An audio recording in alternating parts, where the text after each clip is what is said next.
Do you recognize this tornado? Odds are, if you're a fan of 70s or 80s music, you do, even if you don't know it quite yet. How about now? Or now? Or maybe now? Let's take a deeper dive. On the 8th of July, 1927, Jasper, Minnesota schoolgirl Lucille Handberg was walking in the countryside as storms passed by in the distance. At first, the young girl was paying little to no attention to the storms in the distance, but soon her eyes caught an incredible sight on the horizon. About a mile away, a tall, skinny, rotating funnel could be seen. This was the tornado. It was extremely slow-moving, going no faster than the average walking speed of a person. No thunder could be heard either, nor was there any audible roar emitting from the nearby twister.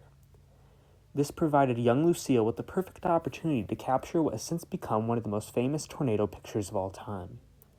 The photo depicts what is almost every storm chaser's dream shot, a tall, well-lit tornado slowly meandering through the open farmlands with no rain obscuring it. It was this beauty that attracted the attention of German artist Maddie Clairwein in early 1970.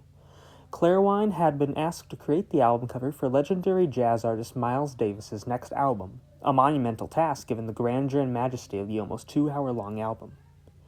Clairwein had made numerous album covers before for artists such as the esteemed American conductor Leonard Bernstein and famed jazz saxophonist Eric Dolphy, but this Miles Davis album, which would soon be given the name Bitches Brew, provided Clairwein with a much more difficult challenge.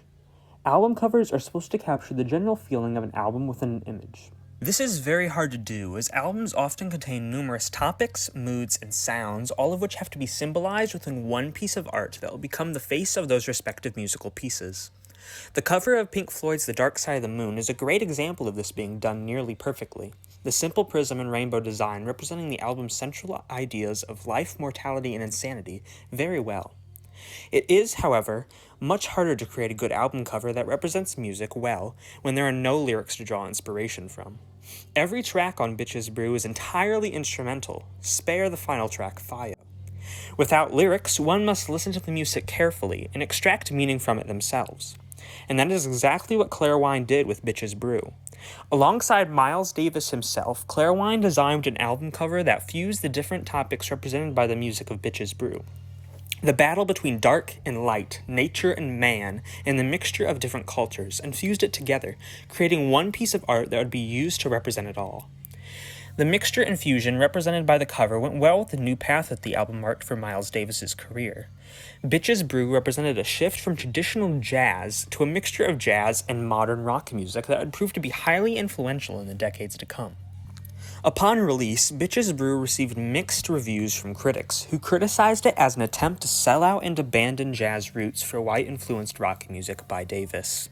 But, in subsequent years, critical consensus shifted to a more positive tone as the album's influence quickly began to gracefully sweep through the musical landscape, changing everything in its wake, much like the tornado that adorned its cover.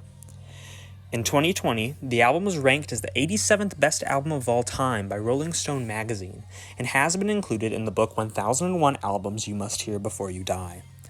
The album is also often considered to be Miles Davis's magnum opus, and one of the best jazz fusion albums ever made.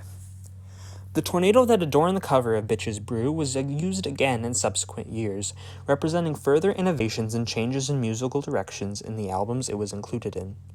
In 1974, famed rock band Deep Purple used it once more on the cover of their album Stormbringer.